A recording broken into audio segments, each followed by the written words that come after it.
Tayong lahat ay may parehong hangarin sa mundo. Alam mo ba kung ano ito? Gusto nating magbago ang ating pananaw sa buhay. At gusto nating mag-improve ang ating sarili. Sino ba naman ang ayaw ng ganon? Di ba? Pero sa kasamaang palad, marami pa rin ang hindi umaabante. Kahit alam na nila ang kanilang kagustuhan, wala naman silang inaaksyonan. But you know what? You are capable of making the biggest transformation of your life. Ang matinding pagbabago ay hindi aabot ng 1 taon. Pero hindi rin ibig sabihin na makakamit mo ang pagbabago sa 1 araw lang. Maaari ring lumampas ng 1 taon. Depende sa sitwasyon. Ang punto ko lang ay paisa-isang hakbang lang at yakapin mo ang iyong bagong ugali. To create the level of life you ultimately want, you have to change something you do daily. Kung ano man ang iyong buhay ngayon, yan ang resulta ng ginagawa mo dati. It is your duty to live true to yourself. Your life's mission is to express yourself. Create what you love and love what you create. It's about expanding and living your vision of yourself until it is the greatest possible expression of who you are. Ang pinaka-importanting hakbang sa buhay ay... Wait, bago po natin ipagpatuloy ang video ito, shoutout kay Sandy Allen Enriquez. Natutuwa ako dahil nabuhayan ka sa pinanood mong motivational video. Maraming salamat sa panonood mo. Number 1, magdesisyon ka na ngayon. Make a commitment. Dapat kang magdesisyon na gusto mo talagang magbago. Magdesisyon kang iwan ang mga walang kwentang bagay na kumakain sa oras mo. Hanapin mo ang kasagutan sa lahat ng mga bakit mong katanungan upang magagawa mo ang lahat ng paano. Everyone craves clarity. It's the only way to reach deeper into yourself, to find out what makes you come alive. Sino ba ang gusto ng masalimuot na buhay? Wala, di ba? Pero lahat tayo ay nagsisimula sa ganyang buhay bago tayo natuto. May iba rin na natututo na pero wala pa rin ginagawa. Siguro lahat tayo, marahil may tatanong natin sa ating sarili, ano ba ang layunin ko? Ano ba ang kaya kong gawin? Millions of people have no clue what they want to do with themselves. And that's perfectly okay. Self-discovery is a journey. Kapag handa ka ng malaman kung ano ang mga hakbang at kung handa ka ng banggain ng mga pagsubok, diyan mo makikilala ng lubos ang sarili mo. Kung alam mo na ang bucket list mo, diyan na dapat papasok ang iyong aksyon. Only when you know your why will you find the courage to take the risks needed to get ahead. Number 2, sumama ka sa mga taong ka-same-minded mo. Kasi ang tamang tao ay nakapokus sa tamang bagay. At sigurado akong aangat ang taong yon. Kaya't sumama ka sa kanila kung gusto mo ring umangat. Paano kung negatibo lang lahat ng kaibigan mo? Makakasira sila ng positibong pananaw mo. Bakit? Wala silang tiwala sa kanilang sarili. At lalong wala silang tiwala sa'yo. Ang pag-angat sa buhay ay nakadepende yan kung sinong tao ang sinasamahan natin. Kahit ang talino na ni Albert Einstein, pero may mentor pa rin siya na si Max Talmud. Nagbago rin ang aking buhay kasi may mentor din ako. We all need mentors in our lives. Sila ang gumagabay sa atin. Mga kaibigan na katulad nating positibong mag-isip. Number 3, magtiwala ka sa nararamdaman mo. Kahit napakaingay ng ating mundo, kahit abalang-abala ka na sa buhay, may maliit na boses ka talagang maririnig sa isipan mo na magsasabing, kailangan nating lumaban. That positive voice in your head, if you listen hard enough, you can still hear it. Kapag nagdesisyon ka ng magbago, dahil pinaniniwalaan mo na ang bulong ng iyong isipan, marami talagang mahihirap na sitwasyon ang iyong madadaanan. Totoo na kapag may layunin ka na sa buhay, susulpot na rin ang mga pagsubok. Sa sobrang bigat ng pagsubok, 3 hakbang ang dapat nating gawin. Una, iwan natin ang miserableng buhay. Pangalawa, sumulong tayo kahit mahirap. Pangatlo, ibigay natin ang lahat ng ating lakas. Napakahirap talagang harapin ang pagbabago. Bakit mahirap? Dahil kung magbabago ka na, lahat ng kaibigan mo ay lalayo sa'yo. Sasabihin nila na ibang-iba ka na. Pero subukan mo pa rin umabante. Ang nakakatawa pa, kung magtatagumpay ka na, yung mga kaibigan mo na yan ay babalikan ka upang purihin ka. At magtatanong sila kung paano mo nagawa yon. So always try the exact opposite and see what happens. Number 4, gawin mo kung ano ang makakabuti sa'yo. Sa buhay kasi natin, marami ang ibabato ng opinyon galing sa iba't ibang tao. Kung magpapaapekto ka, palagi kang talo. Buhay mo to. Do what matters most to you. Do what makes you feel alive and happy. Don't let the expectations and ideas of others limit who you are.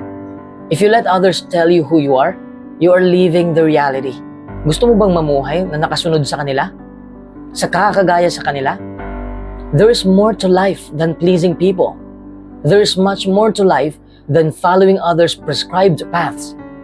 There is so much more to life than what you experience right now. You need to decide who you are for yourself. Become a whole being. You have a unique gift and the world needs to know about it. Kung nasaan ka man ngayon, ano man ang ginagawa mo sa buhay, lahat ng pinagagawa mong yan ay dapat ginagawa mo para sa sarili mo, hindi dahil ini-impress mo sila. Alam ko magtatagumpay ka, kaya lang hindi ka pa naniniwala sa kakayahan mo. Tandaan mo to, hindi ka isinilang sa mundo na ganyan lang. You have everything you need to make an impact in the world. Huwag mong ibuhos ang oras mo sa kakaisip sa iyong kinabukasan. Mawawala ang landas mo ngayon. If you're thinking about it too much, chances are you're killing the now. Number 5, gawin mo na ngayon. Dapat may gagawin ka. Hindi pwedeng nag-i-imagine ka na lang palagi. Huwag kang maghintay. Gawin mo kagad. Ano man ang paniniwala mo, maniwala ka na may Diyos tayo. Siya ang palaging gumagabay sa atin. There will always be rules and limit. Pero hindi ibig sabihin na ang limitasyon natin ay limitasyon na lang. Nakikita mo ba ang ebolusyon ng Apple? Palaging nag-a-upgrade. Di ba? May palaging naiisip ang kumpanya. Isa lang ang ibig sabihin yan. Hindi limitado ang kanilang isipan. Palaging may bago silang ginagawa. Let me ask you, what can you improve today? Kaya mo bang maglakbay sa sarili mong landas? Siyempre, kaya mo. You think you are not capable, but you can do more than you think you can. Huwag kang maniwala kung may tao man na magsasabing, diyan ka na lang nararapat. Don't listen to them. Don't let them control you. Lahat ng nakapaligid sa'yo ay nakakaapekto sa iyong isipan, positibo man o negatibo. The important thing about any journey is the courage to get back up and continue. Halos lahat ng matagumpay na tao ay may maraming pinagdadaan ng sobrang hirap. Pero bakit nagtatagumpay pa rin sila? Kasi ginagawa pa rin nila ang kanilang kagustuhan. Ano ba talaga ang pumipigil sa'yo? Huwag kang matakot mabigo. Kung takot kang mabigo, nabigo ka na. Ang daan na nilalakbayan mo ay pwedeng magbago. Pero dapat klaro pa rin ang iyong pananaw. It's about time you made your first innovative step. Minsan kasi kapag may ginagawa tayo, maiisip natin na walang magkakagusto sa ating ginagawa. Who cares? This is what you love.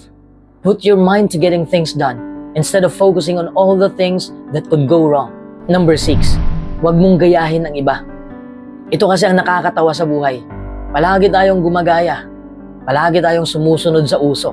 Kung ano ang trending, ginagawa rin natin. Copy dito, copy doon.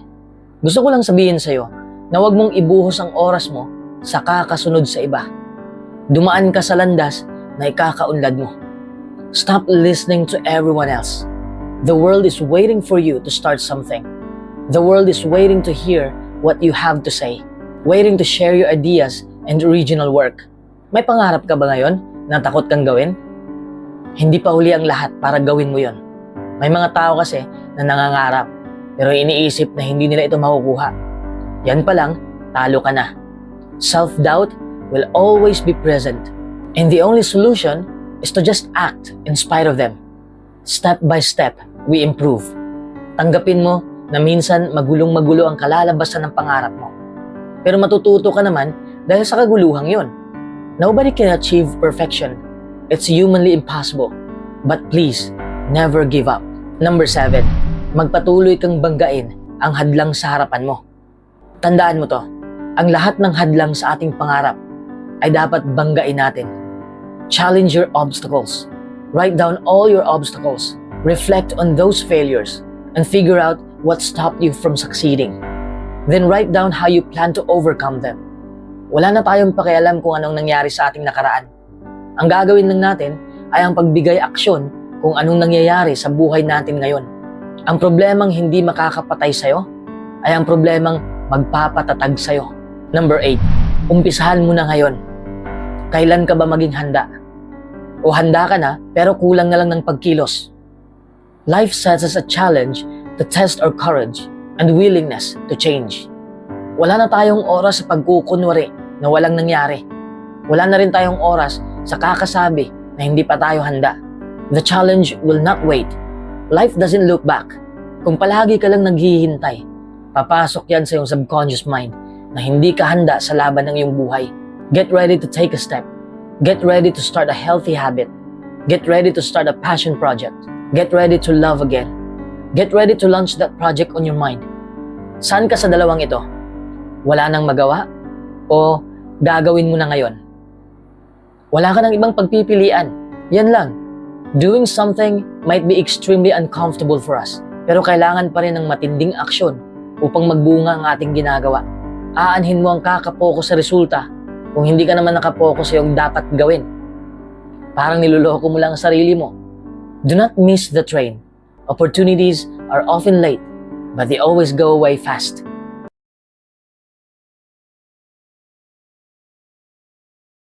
Hello everyone, welcome back to another video.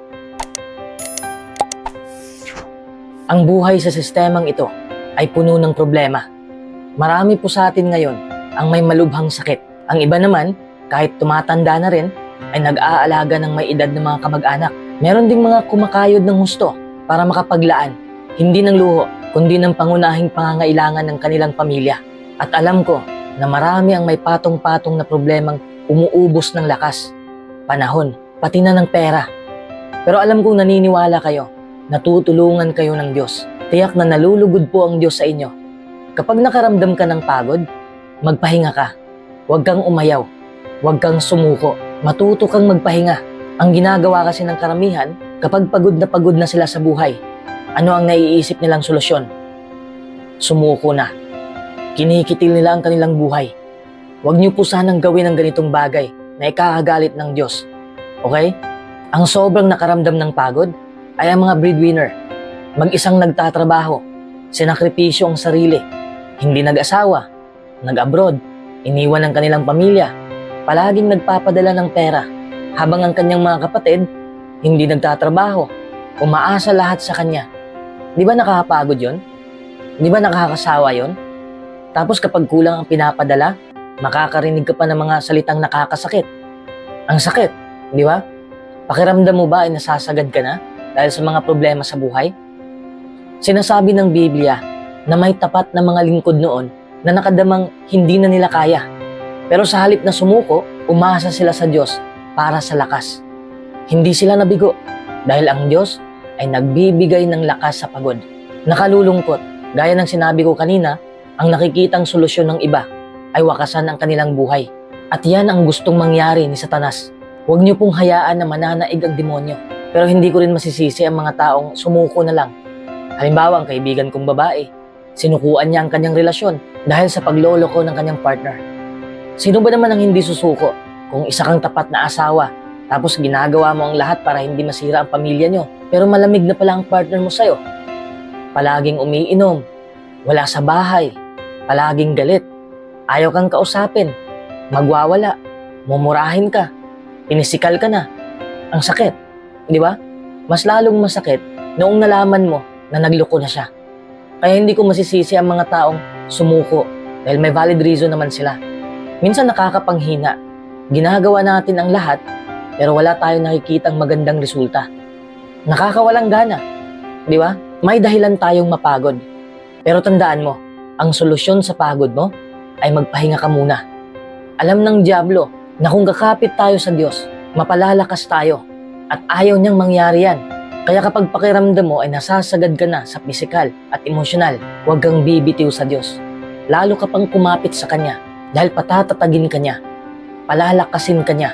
Dalawang klase ang pagod. Ang pagod na nangangailangan ng pahinga at ang pagod na nangangailangan ng kapayapaan. Paano ka magpapahinga? Matulog ka.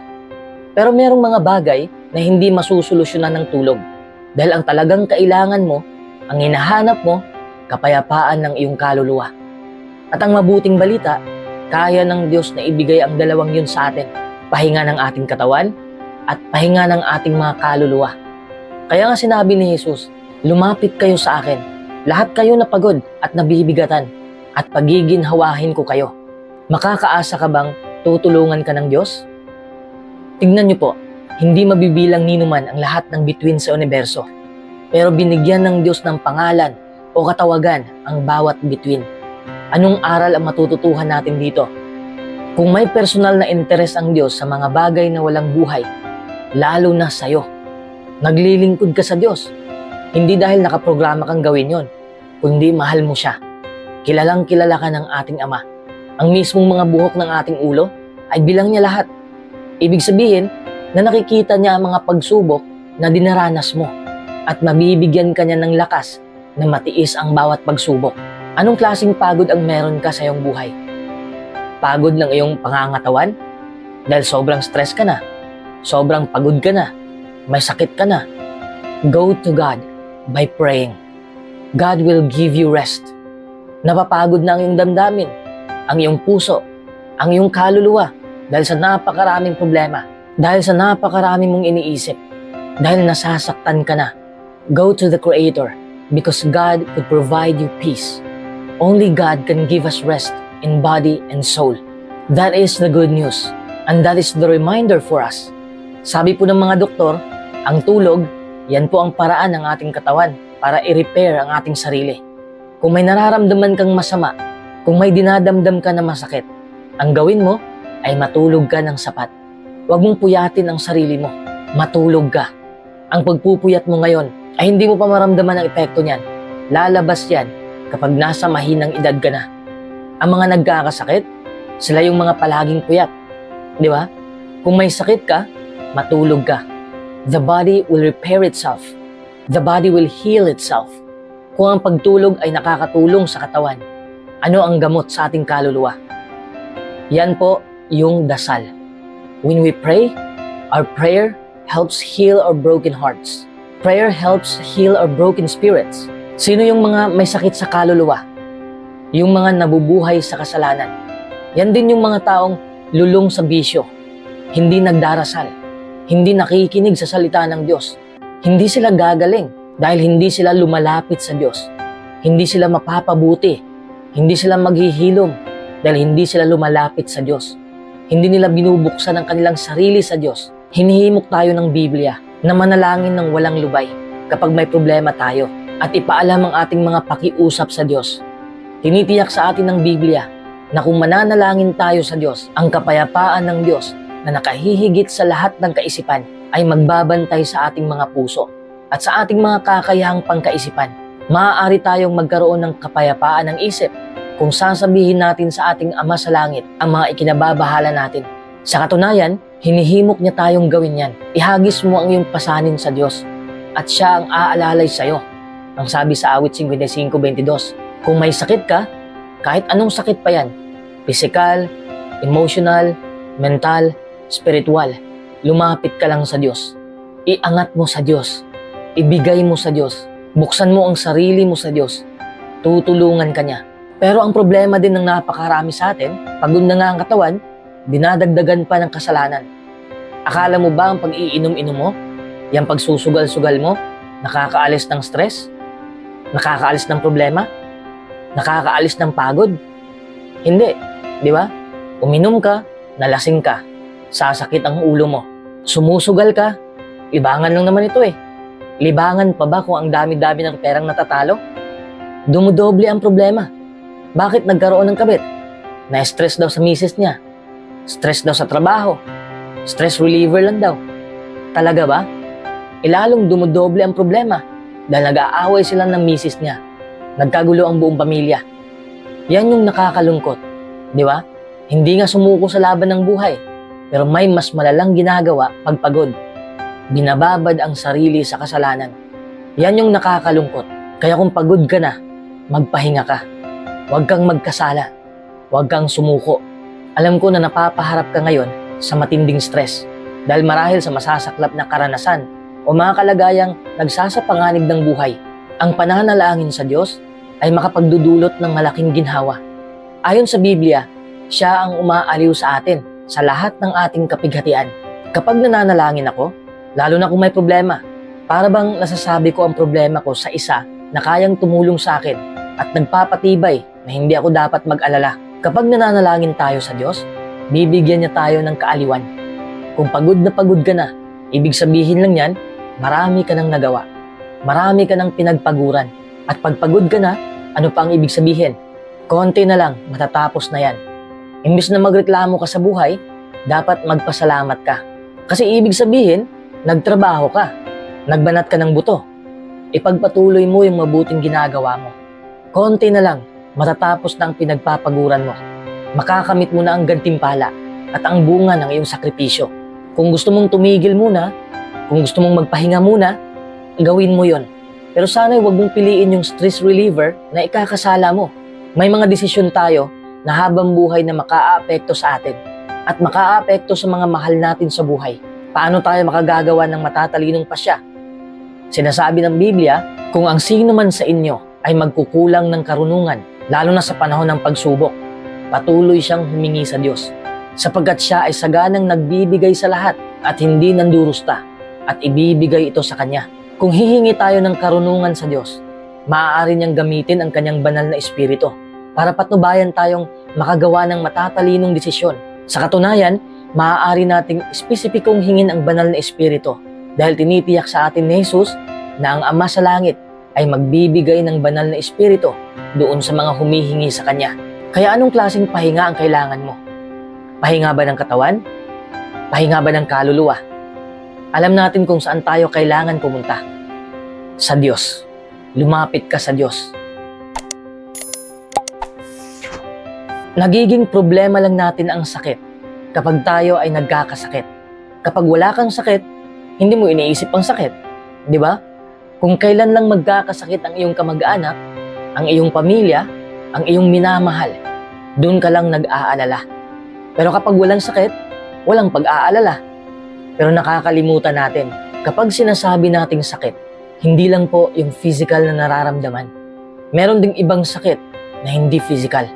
May sakit sa ating mga relasyon. May sakit din ang ating kaluluwa kapag tayo ay nabubuhay sa pagkakasala. Alam natin yan, di ba? Ang mabuting pisikal na kalusugan ng katawan ay isang mahalagang pag-aari. Kung tayo ay malusog, tayo ay makagagawa ng maraming bagay at lalong higit na masisiyahan sa buhay. Subalit, kung tayo ay palaging may sakit o may karamdaman, lalong mahirap ang mabuhay. Mangyari pa, kailangang panatilihin ang mabuting kalusugan. Marami ang nagpapabaya sa kanilang kalusugan o gumagawa ng mga bagay na sanhi ng pagkakasakit. Subalit, ang mga taong nag-iingat ng kanilang pangangatawan ay karaniwan ng may katamtamang kalusugan at lakas sa karamihan ng mga taon na ikinabubuhay nila. Ang espiritual na kalusugan ay lalong higit na mahalaga kaysa pisikal na kalusugan. Ang mabuting espiritual na kalusugan ay resulta ng dalisay na pagsamba at pananampalataya na nakasalig sa tumpak na kaalaman. Sinabi ni Apostol Pablo, ang matatandang lalaki ay dapat na may kontrol sa kanilang pag-awi. Seryoso, may matinong pag-iisip, matibay ang pananampalataya, sagana sa pag-ibig at nagtitiis. Sino mang naghahangad na maging malusog sa pananampalataya ay kailangang puspusang magsikap at manatiling palaging nagbabantay.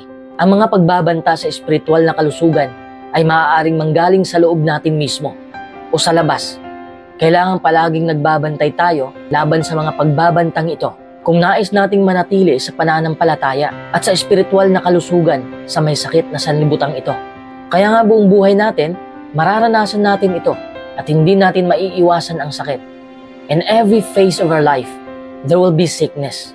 Whether it is mental, psychological, emotional, and more importantly, spiritual. Kaya ang tanong, paano tayo gagaling sa sakit?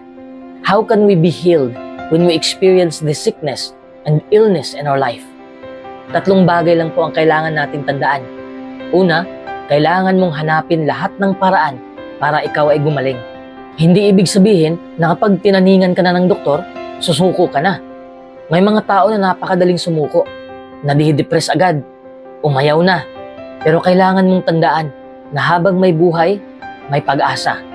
Nakatingin ang Diyos sa atin. Siya ang nagbibigay pag-asa. Habang humihinga ka, lumaban ka. Hanapin mo ang lahat ng paraan para makabangon ka sa iyong sakit. Matigas ba ang ulo mo kung minsan? Marahil ay nanood ka ng isang palabas sa TV na ipinagbabawal ng magulang mo. Pero pinagsisihan mo yon ng bandang huli. May isang tao noon na sa simula ay matigas din ang ulo. Siya ay si Naaman. Ang Siryanong si Naaman ay isang maimpluwensyang komandante ng militar. Siya ang nag-uutos sa kanyang mga sundalo at sinusunod nila siya. Pero nagkaketong si Naaman. Nakapandidiri ang itsura niya at malamang na napakakirot ng mga sugat niya. Ang asawa ni Naaman ay may alilang batang babae na taga-Israel. Isang araw, sabi ng bata sa asawa ni Naaman ang tungkol kay Eliseo na taga-Israel din. Sinabi niyang mapagagaling nito si Naaman. Nang malaman ito ni Naaman, gusto niyang makapunta agad kay Eliseo. Nagdala siya ng maraming regalo at naglakbay patungong Israel kasama ang kanyang mga sundalo. Nagpunta siya sa hari ng Israel para sabihin ang pakay niya. Nabalitaan ito ni Eliseo at pinasabihan niya ang hari na papuntahin sa kanya si Naaman. Pagdating ni Naaman sa bahay ni Eliseo, nagsugo lang si Eliseo ng mensahero para sabihin kay Naaman na maligo sa ilog Jordan ng 7 beses para gumaling siya. Ano kaya ang nadama ni Naaman nang marinig niya ito? Nagalit siya. Naging matigas ang ulo niya at tumangging sundin ang propeta ng Diyos. Sinabi niya sa kanyang mga sundalo, maraming mas magagandang ilog sa atin na mapapaliguan. Aalis na sana si Naaman. Pero alam mo ba kung ano ang sinabi ng kanyang mga sundalo? Hindi po ba gagawin niyo pa rin kahit mahirap ang ipagawa sa inyo ng propeta? Bakit hindi po niyo subukang sundin ang ipinagagawa niya? Hindi ba't parang madali lang naman po yun? Pinakinggan ni Naaman ang kanyang mga sundalo. Naligo siya sa ilog. Pag-ahon niya ng 7 beses, nagulat si Naaman. Wala na siyang ketong. Gumaling na siya. Buti na lang, sumunod siya. At dahil doon, gumaling siya. Kung yan yung paraan para gumaling, kailangan mong gawin. Huwag kang susuko. Paano ka gagaling kung hindi ka lalaban? Paano maalis ang sakit mo kung hindi ka maghahanap ng paraan para gumaling? Yan ang unang hakbang para ikaw ay gumaling. Maghanap ka ng paraan para maghilom ang iyong sakit. Huwag kang susuko. Ano man ang sakit na yan. Sakit ng pangangatawan, maghanap ka ng doktor. Maghanap ka ng gamot. Sakit ng relasyon, emotional na sakit. Pag-usapan nyo, huwag kayong susuko. Huwag naman kayo biglang maghiwalay at hindi na mag-uusap. You have to do everything to save your body, to save your life, to save the relationship.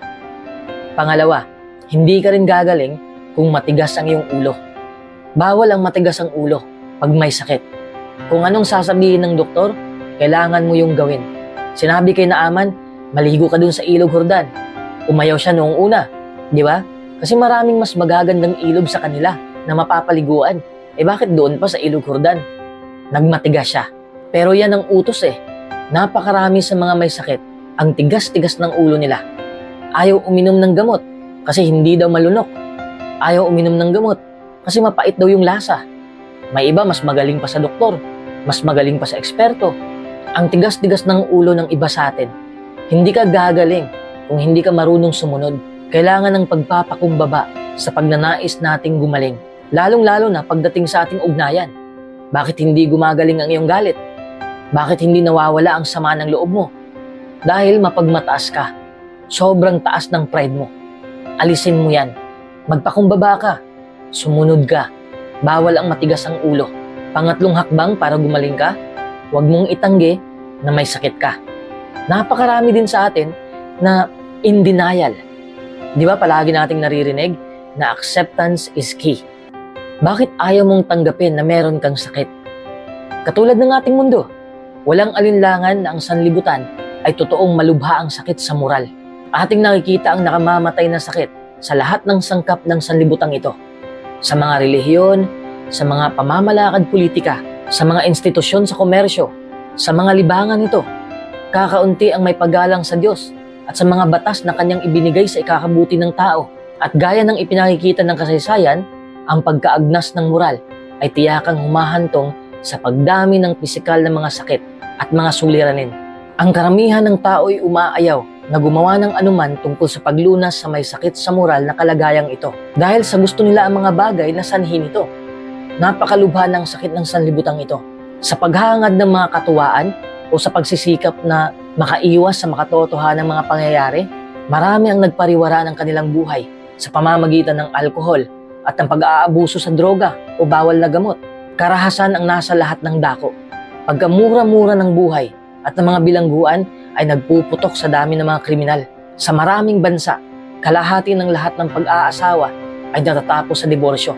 Ang mga anak na hindi wastong pinamamahalaan ng kanilang mga magulang ay lumalaki ng mga delinkwente. Dahilan sa laganap ang imoralidad sa sekso, ang AIDS at ang iba pang mga sakit na resulta ng sexual na pagtatalik ay mabilis na lumalaganap. Ang panawagan ng Diyos na magsisi at matutong gumawa ng mabuti ay hindi pinakinggan ng karamihan. Kailangan mong gawin ang lahat para maghilom ka, para mapabuti ka. Napakasakit, napakahirap kapag tayo ay dumadanas ng sakit. Pero kung tatandaan po natin ang tatlong ito, maghanap ka ng paraan, huwag matigas ang ulo, tanggapin ang katotohanan, magiging madali para sa atin ang gumaling. Hanapin mo ang lahat ng paraan para gumaling ka. Matuto ka, magpakumbaba ka, huwag matigas ang ulo mo, at aminin mo na kailangan mo ang tulong. Aminin mo na may sakit ka. Aminin mo na may masamang nangyayari sa'yo. Kung ito ang gagawin natin, mas madali tayong gagaling at mapapabuti. Hilingin po natin sa Diyos na palakasin lahat ng mga may sakit ngayon. Ang sakit, hindi lang yan nararanasan sa katawan. Ang sakit, nararanasan din yan sa kaluluwa. Kaya ang makakapaghilom sa atin ay ang kapangyarihan ng Diyos.